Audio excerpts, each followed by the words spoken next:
திருமாவளவன் அவர்கள் சமீபத்தில் ஒரு இரங்கல் கூட்டத்தை நிகழ்ச்சியில் கலந்து கொள்ளும்போது பார்த்தீங்கன்னா தன்னுடைய தொண்டர்கள்லாம் விசில் அடித்து ஆரவாரம் பண்ணிட்டு இருந்தாங்க. அவங்கள கட்டுப்படுத்துறதுக்கு ஒரு நேரம் அதிகமாக இருக்குது, பேச விடாமல் தடுத்துருக்காங்களே, எப்படிலாம் பார்க்குறீங்க சார் இதை? அவங்க எல்லாம் எப்படி சொல்கிறதுனா, ஒரு காலத்தில் தலைவர் திருமாவளவன் அவர்கள் வந்து நைட்டு பேசினா கூட விடிய விடிய கேட்பாங்க. இதை வந்து நிறைய பேர் பாராட்டியிருக்காங்க, நாங்களுமே வியந்து பார்த்துருக்கோம் எல்லாருமே. ஆனால் நடுவில் திமுக கூட சேர்ந்ததுனால என்னமோ தெரியல, சொல்லுவாங்கள்ல ஒரே குட்டையில் நம்ம மாட்டேங்கன்னு, அந்த மாதிரி திமுக காரங்க கூட சேர்ந்ததுனாலே என்னமோ தெரியல. திமுக காரங்க ஆனால் காங்கிரஸே மதிக்க மாட்டாங்க. கூட்டணியில் நம்ம இருந்திருக்கோம், திமுக கூட்டணியில் இருந்திருக்கோம். காங்கிரஸே மதிக்க மாட்டாங்க. திருமாவளவன் அவர்களுடைய ஆட்களை சுத்தமாக மதிக்க மாட்டாங்க. நான் இதை வந்து சும்மா ட்விஸ்ட் பண்ணுறதுக்கோ ஏற்றி விடுறதுக்கோ சொல்ல, உண்மையான விஷயமே அதுதான்.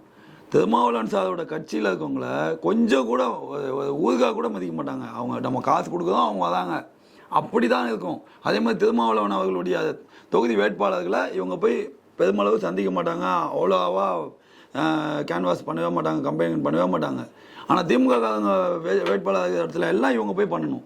ஸோ அந்த மாதிரி அவங்க கூட சேர்ந்ததுனாலையோ என்னவோ தெரியல, இவங்களுக்கும் இந்த சேரை திருடுறது, பிரியாணி சட்டியை போய் இது பண்ணுறது, கட்டு கம்பியை போய் கட் பண்ணி, இதை வந்து தலைவர் திருமாவளவன் அவர்களே பல இடத்துல பதிவு பண்ணியிருக்காரு. நீங்கள் கம்பியெல்லாம் எடுத்துகிட்டு போயிட்டீங்க, சேரெல்லாம் தூக்கிட்டு போயிட்டீங்க, நாங்கள் 1.5 லட்ச ரூபா பே பண்ணோம்ப்பா அப்படின்னு சொல்லி ஓப்பனாக மேடையிலே அண்ணன் சொல்லியிருக்காங்க. ஸோ ஆக அவங்க முன்ன மாதிரி இல்லை. இப்போது அவங்களுக்கே என்ன பண்ணுறதுன்னு புரியல. ஏன்னா தலைவர் திருமாவளவன் அவர்களுடைய போக்கு கொஞ்சம் கொஞ்சமாக மாறுதா, இந்த ப்ளூ ஸ்டார் ஸ்கூல்லேருந்து மும்மொழி கொள்கையிலேருந்து எல்லாத்துலேயுமே அவரோட நிலைப்பாடு மாறிக்கிட்டு இருக்கா. அவரோட உண்மைத்தன்மை இது கிடையாது. மரியாதை கொடுக்கல, சேர் கொடுக்கல, இன்ப நிதியை உட்கார வச்சுட்டாங்க, பக்கத்தில் சேர் கொடுக்காம நிற்க வச்சுட்டாங்க அப்படின்றதெல்லாம் கூட அடுத்தது. ஆனால் இந்த துரைமுருகன் கூட பார்த்தீங்களா, திருமாவளவன் அவர்களுடைய வேட்பாளரை மாவட்ட செயலாளரை வண்டியில் ஏற்ற மாட்டேன்னு சொல்லியிருக்காரு. ஸோ இவங்களுக்குலாம் வந்து பிறப்புலேயே ஆணவம் அதிகம். திமுக காரங்களை பொறுத்த மட்டுமே டிஆர் பால் உட்பட எல்லாருக்குமே ரொம்ப அதிக பிரசங்கத்தனமும் ஆணவமும் நம்மளை மிஞ்சினா இந்த தமிழ்நாட்டில் யாரும் கிடையாது. ஏன்னு கேட்டிங்கன்னா, குறிப்பாக இந்த இஸ்லாமிய சகோதர சகோதரிகளும் கிறிஸ்தவ பெருமக்களும் தாய்மார்களும் கண்மூடித்தனமாக திமுக காரங்களை நம்புகிறாங்க. ஏன்னா அதிமுக வந்து பிஜேபியோட கூட்டணி வச்சிருச்சு. நம்மளை காப்பாற்றுற ஒரே சக்தி இஸ்லாமியர்கள் வந்து அல்லாவுக்கு அப்போதான், நபிகள் நாயகம் ஸல்லல்லாஹு அலைஹி வஸல்லம் ரசூலுக்கு அப்போதான், ரசூல் அவர்களுக்கு அப்போதான், இவங்க தான் திமுக தான். அதே மாதிரி ஏசப்பாவுக்கு அப்போதான், அன்னை மேரி மரியாவுக்கு அப்போதான் நம்மளை காப்பாற்றுறவங்க இந்த திமுக தான். அவங்க வந்து எப்படி சொல்கிறது, சாராய ஆலை வச்சுருந்தாலும் பரவாயில்ல, சினிமா படம் எடுத்தாலும் பரவாயில்ல, இதெல்லாம் அதாமான விஷயம். நான் ஏன் சொல்கிறேன்னா, சாராய ஆலை வச்சுருக்கவங்க கூட இஸ்லாமியர்கள் கூட்டணியில் இருக்க மாட்டாங்க. உண்மையான இஸ்லாமியர்கள் கூட்டணியில் இருக்க மாட்டாங்க. ஒரு சின்ன சம்பவம் சொல்கிறேன்.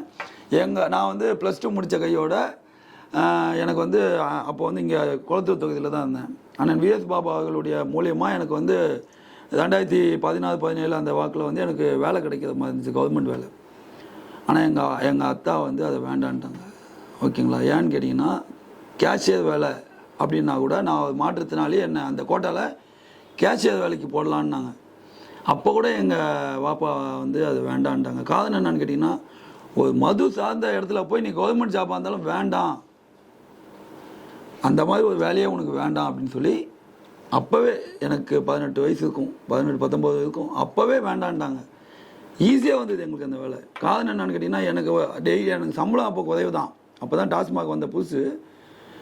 ஆனாலும் எங்கள் அத்தா, அதான் எங்கள் தகப்பனார் சொன்னது இதுதான், மது சம்மந்தப்பட்ட தொழிலில் உனக்கு கவர்மெண்ட் ஜாபாகவே இருந்தாலும் சென்ட்ரல் கவர்மெண்ட் தான் வேணாம். அப்படி இருக்கக்கூடிய இஸ்லாமியர்கள், இத்தனைக்கு எங்கள் வாப்பாலாம் பார்த்தீங்கன்னா இவ்வளோ பெரிய தாடி மீசை இல்லாமல் தொப்பி வச்சு அப்படிலாம் இருக்க மாட்டாங்க.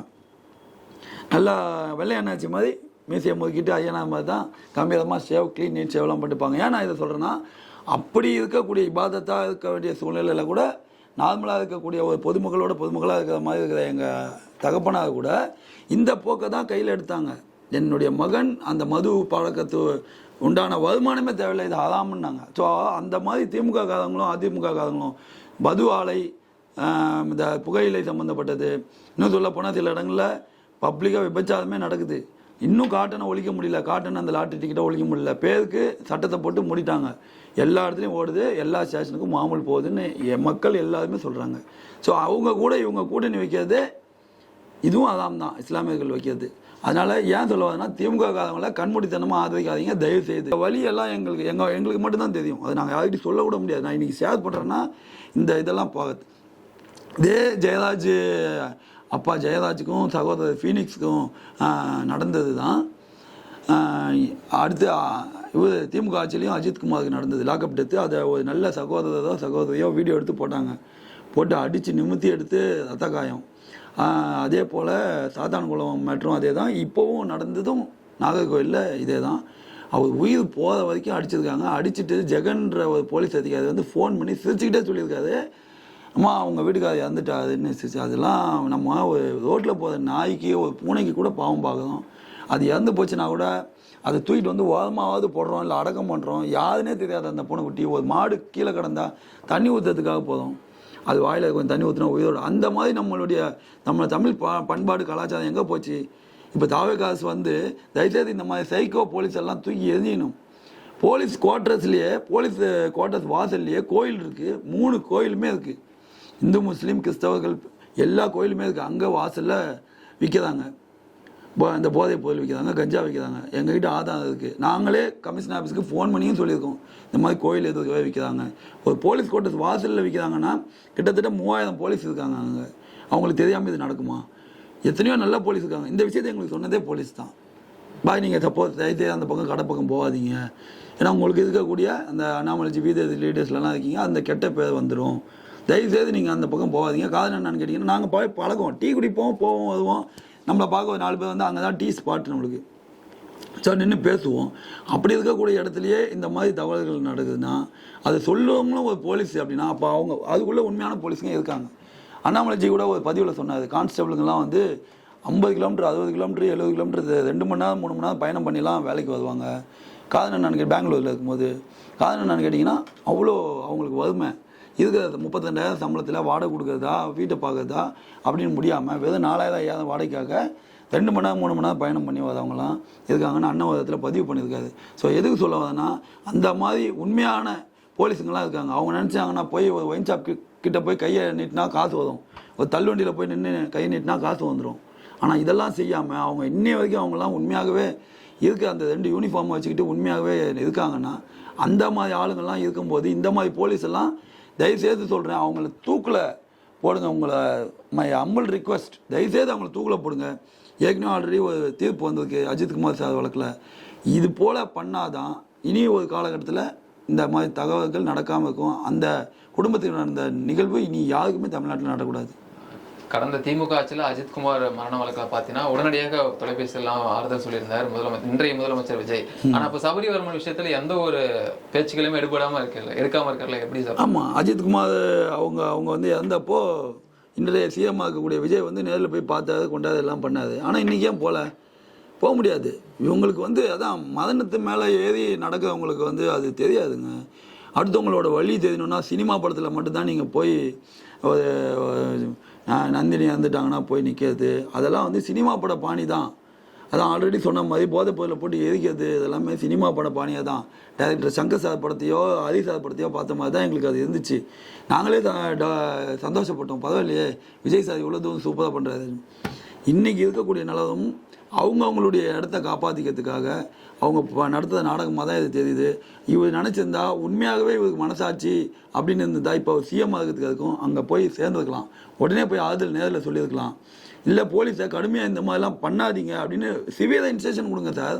உங்கள் கையில் தான் சார் இருக்குது. நீங்கள் சொன்னீங்களா ஸ்டாலினை, உங்கள் கையில் தான் போலீஸ் இருக்குது, நீங்கள் வச்சு விளையாடுறீங்களா, கார் பொம்மை விளையாடுறீங்களா? இப்போ நீங்கள் தானே கார் பொம்மை விளையாடுற மாதிரி போடுறீங்க, ரீல்ஸ் போடுறீங்க.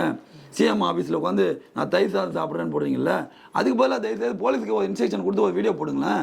போலீஸுக்கு இந்த மாதிரி ஸ்ட்ரிக்டாக நடவடிக்கை எடுத்தால் அவங்க வேலையை போயிடும், பென்ஷன் கிடையாது, ப்ரொமோஷன் கிடையாது, உங்களை தனியில் கார்டுக்கு மாற்றிடுவேன், இல்லை தூக்கி ஜெயிலில் போட்டுருவேன், வாழ்நாள் முழுக்க சேதில் இருக்கணும். தயவுசெய்து ஒரு வீடியோ போடுங்க சார். நீங்கள் சொன்னால் தான் கேட்பாங்க, நாங்கள் சொன்னால் கேட்பாங்க. யார் அங்கே சிஎம் சீட்டில் உட்காந்துருக்காங்களோ அவங்க சொன்னால் தான் கேட்பாங்க.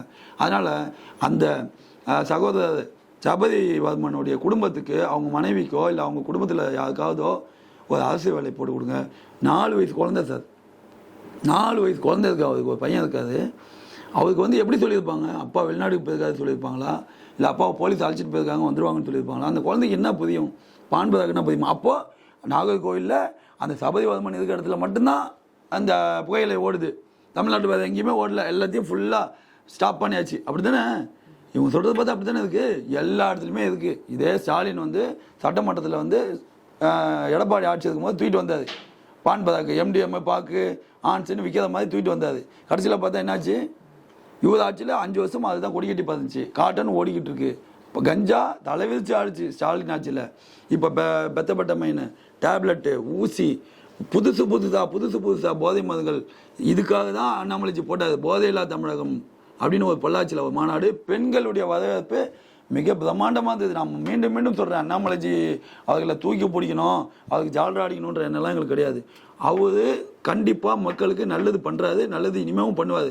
இதே இடத்துல அண்ணாமலைஜி இருந்திருந்தா ஒவ்வொருத்தனையும் அங்கேயே நிற்க வச்சு இந்த பெண்கள் குழந்தைகள் எல்லாம் சித்திரவதை பண்ணி பாலியல் பண்ணி தூக்கி புதையில எழுதிடானுங்க பார்த்தீங்களா. அன்றைக்கே சொன்னார் அண்ணன், 2 புல்லட் தான் செலவாகும். இவங்களை ஜீப்பில் கூட்டிகிட்டு வந்துட்டு நான் கல்யாண ஊர்வலமாக பண்ணிக்கிட்டு இருக்கீங்க, 2 புல்லட்டு போட்டு தள்ளிட்டு போங்க சார், தயவுசெய்து உங்களை வேண்டி கேட்டுக்குவோம் சார். இதுக்கு மேலே எப்படி சார் கேட்குறது?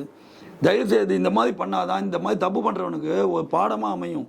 இல்லைனா கடைசி வரைக்கும் டெய்லி நம்ம இந்த நியூஸுக்குள்ளே கடந்து போவோம். நம்ம கடந்து போகும்போது என்ன தோணுது, சரி யாருக்கோ நடந்துக்குது அப்படி தான் நம்ம நினைக்கிறோம்.